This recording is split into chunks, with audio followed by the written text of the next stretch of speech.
पति पत्नी के झगड़े। हर शादीशुदा जोड़े को पति पत्नी के झगड़े की ये कहानी एक बार ज़रूर पढ़नी चाहिए। इस मार्मिक कहानी को पढ़कर हो सकता है आप अपने जीवन साथी की कीमत समझ जाओ और आपके बीच होने वाले झगड़े कम या ख़त्म ही हो जाएं।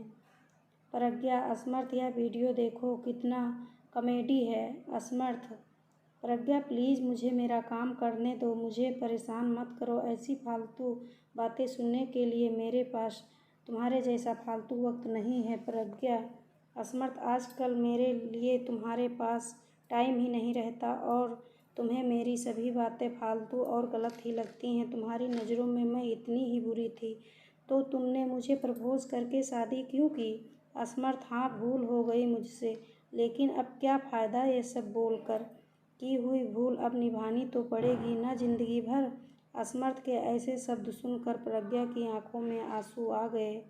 प्रज्ञा: ठीक है, तो फिर तुम्हें मेरे होने से इतनी ही तकलीफ़ होती है तो मुझे लगता है कि हम अलग हो जाते हैं। दोनों की यह बातें चालू थी, तभी अनु का कॉल प्रज्ञा के मोबाइल पर आया। अनु असमर्थ और प्रज्ञा दोनों की कॉमन फ्रेंड थी। प्रज्ञा अनु का कॉल उठाती है। अनु कॉल पर रो रही थी। प्रज्ञा: अरे बोल ना, क्या हुआ? आंटी की तबीयत अच्छी नहीं है क्या? अनु: माँ की तबीयत अच्छी है। प्रज्ञा: ऐसा बोलकर अनु फिर से फूट फूट कर रोने लगी। प्रज्ञा: अनु तुम पहले रोना बंद करो और मुझे ठीक से बताओ आखिर बात क्या है। मुझे अभी डर लग रहा है। अनु जल्दी बताओ क्या हुआ। अनु: प्रज्ञा प्रज्ञा राहुल। प्रज्ञा: क्या हुआ राहुल को? अनु: प्रज्ञा कल रात को कश्मीर में आतंकवादियों के साथ गोलीबारी में राहुल को 4 गोली लगने से राहुल शहीद हो गए। अभी अभी फ़ोन आया, उनकी बॉडी विमान से ला रहे हैं। यह सुनकर प्रज्ञा के पैरों तले ज़मीन खिसक गई। प्रज्ञा: अनु हम दोनों अभी आते हैं तुम्हारे पास, तू खुद को संभाल और आंटी को भी, हम पहुंचते हैं जल्द से जल्द। उधर ऐसा बोलकर प्रज्ञा फ़ोन रख देती है और असमर्थ को राहुल और आतंकवादियों में हुई फायरिंग और राहुल के शहीद होने की बात बताती है। असमर्थ भी उसकी बातें सुनकर सन्न हो गया, लेकिन तुरंत वह दोनों अनु के घर के लिए रवाना हो गए। अनु के घर पहुंचते ही दरवाजे में ही अनु प्रज्ञा के गले लगकर रोने लगी।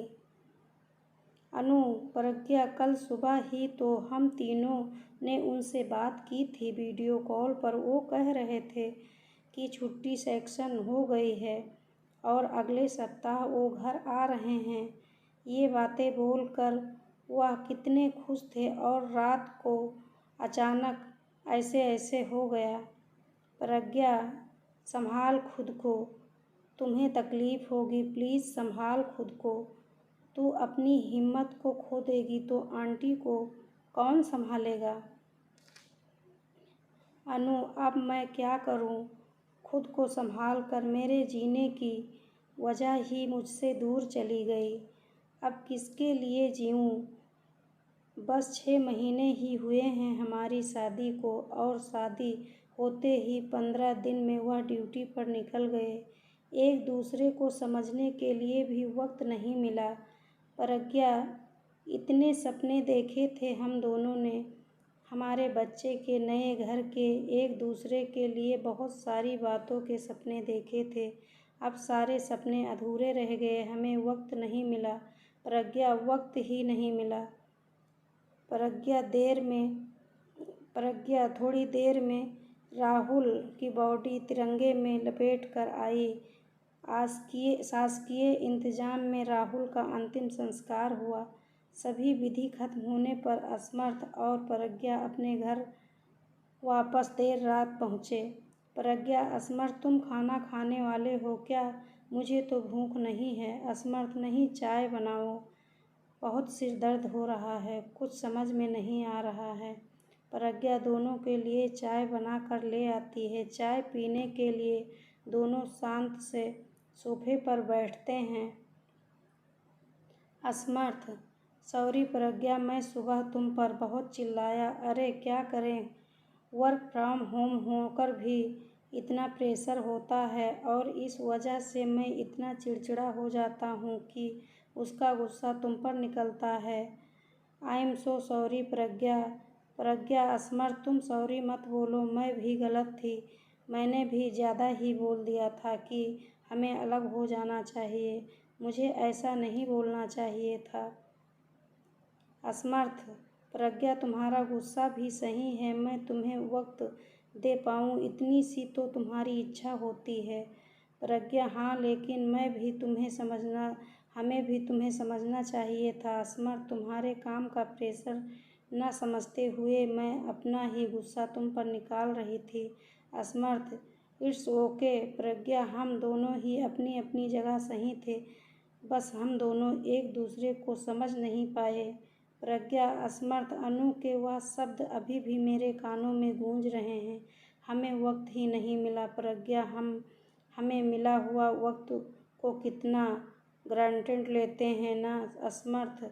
सच में प्रज्ञा, हमें जैसे एक दूसरे के साथ रहने के लिए वक्त मिलता है वैसे हर किसी को नहीं मिलता। वह टाइम मिले उसके लिए बहुत लोग कितने प्रयास करते हैं, लेकिन कोई परिवार की जिम्मेदारी में तो कोई देश की वृत्त जिम्मेदारी को निभाने में व्यस्त रहता है और हम इस मिले हुए वक्त को क्या करते हैं, एक दूसरे की गलती निकालने की कोशिश करते हैं। प्रज्ञा। सच में असमर्थ, अनु और राहुल की ज़िंदगी देखकर समझ में आता है कि हम कितने सुखी और खुश हैं, लेकिन हमें उसकी कीमत ही नहीं पता।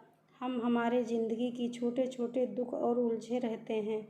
असमर्थ। हमारा देश सुखी और प्यार से रहे, इसके लिए हमारे देश में जवान अपने परिवार को छोड़कर देश की सीमा पर अपनी जान की परवाह न कर हमारे लिए लड़ाई करते हैं। तभी यहाँ तक जाति, धर्म, पैसा, प्रेम, वक्त, ऐसी छोटी बातों पर एक दूसरे से झगड़ा करते हैं। प्रज्ञा। हाँ, चलो फिर आज से हम दोनों दूसरे की भावनाओं की कदर करेंगे और प्यार का सम्मान करेंगे, एक दूसरे को समझने की कोशिश करेंगे। असमर्थ। हाँ, और हम ये सुनिश्चित करेंगे कि हमारे सुख